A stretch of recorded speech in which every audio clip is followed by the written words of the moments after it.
नमस्कार दोस्तों, आप सभी लोगों का स्वागत है एक नई वीडियो के अंदर। आज हम देखने वाले हैं कि मूल निवास जो होता है उसका ऑफलाइन फॉर्म कैसे भरें। सबसे पहले आपको यहाँ दिखाई दे रहा है ये जो फॉर्म है इसको आपको डाउनलोड करके प्रिंट कर लेना है।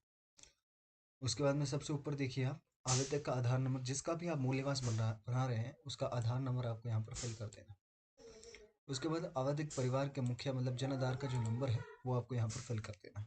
उसके बाद में जो फर्स्ट पॉइंट है उसके अंदर प्रार्थी का नाम, उसके बाद उसके पिता का नाम, उसके बाद वर्तमान पता और पिता का स्थायी पता या वर्तमान पता या मूल पता आपको भरना है फोर्थ पॉइंट में। फिफ्थ पॉइंट में भरना है कि आपके पिता का व्यवसाय क्या है, वो आर्मी में काम करते हैं, वो किसी सेंट्रल जॉब में, कोई भी जॉब हो, जॉब है, कृषक है, मजदूर है, कोई भी है वो आपको लिख देना है। उसके बाद जन्म स्थान आपका लिख देना है, जहाँ पर भी आपका जन्म हुआ है या आपके गाँव का नाम लिख देना है। जन्म दिनांक लिख देनी है आपकी, जिसका भी फॉर्म भरा जा रहा है उसकी। अब 8वां पॉइंट है उसकी शैक्षणिक योग्यता आपको लिख लेनी है कि एक पहली से लंबी कक्षा में वो कहाँ तक पढ़ा था, कौन से स्थान में वो स्कूल थी, 10वीं कहाँ से थी, 12वीं कहाँ से थी, उसका स्थान, स्नातक और अन्य भी अगर कोई है तो वो भी आपको लिख देनी है। स्वयं या पिता की अचल संपत्ति का विवरण, मतलब आपके या आपके पिता के नाम पर कोई भी जो संपत्ति है वो किस स्थान पर है उस गांव का नाम लिख देना आपको। ठीक है। इसके बाद 10वां पॉइंट है, क्या मतदाता सूची में स्वयं या पिताजी का कोई नाम है, किसी का नाम है तो हाँ लिख देना है, आपके पिताजी का है या आपका है हाँ कर देना है। अब 11वां पॉइंट है कि आपके परिवार राज्य में कितने वर्षों से रह रहा है। तो अगर आप जन्म से रहे हैं तो जन्म से लिख दीजिए, अगर 10 वर्षों से या 15 वर्षों से, कितने वर्षों से भी जो रह रहे हैं वो लिख दीजिए। उसके बाद में स्वयं या आपके जो भी अभिभावक हैं उनके मोबाइल नंबर लिखने हैं यहाँ पर 12th पॉइंट में। और जो ये महिलाओं के लिए सेक्शन है, अगर कोई लेडीज़ हैं तो उनके लिए ये सेक्शन होगा।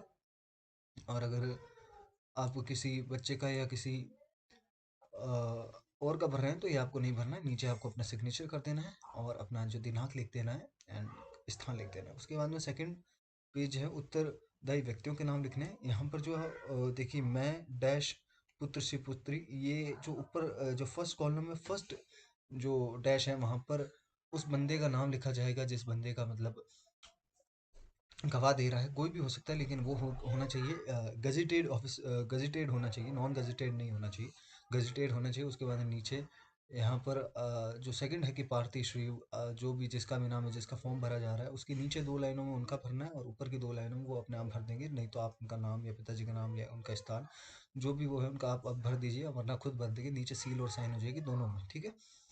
उसके बाद में इसे स्क्रॉल करना है, आप दस्तावेज का विवरण आप दे सकते हैं, इसके अंदर राशन कार्ड है, बिजली का बिल है, जाति प्रमाण पत्र, ये ना भी हो तो आप राशन कार्ड और अपनी जो आधार कार्ड है उसकी डिटेल भर दीजिएगा।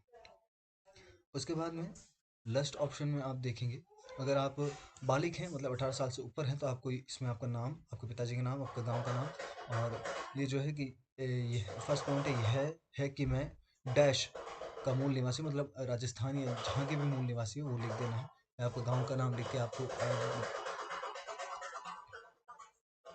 अपने शहर का नाम लिख देना। उसके बाद में जो फोर्थ पॉइंट है या थर्ड पॉइंट है, यह मेरी समस्त शिक्षा राजस्थान से हुई है, वो आपको लिख देना, जहाँ से भी हुई, दिल्ली से, राजस्थान से, जो भी हुई। उसके बाद आपको यहाँ पर सिग्नेचर कर देना। अगर आप बालिग नहीं है तो नीचे नाबालिग का ऑप्शन है, वहाँ पर क्लिक कर देना है। और अगर आप विवाहित महिला हैं तो विवाहित महिला के लिए ये ऑप्शन है।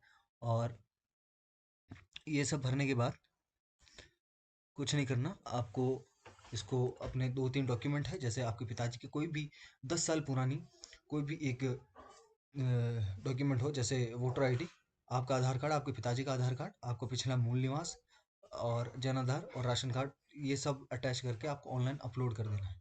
वीडियो अच्छी लगी तो वीडियो को लाइक कीजिए और चैनल पर नए तो चैनल को सब्सक्राइब ज़रूर कीजिए।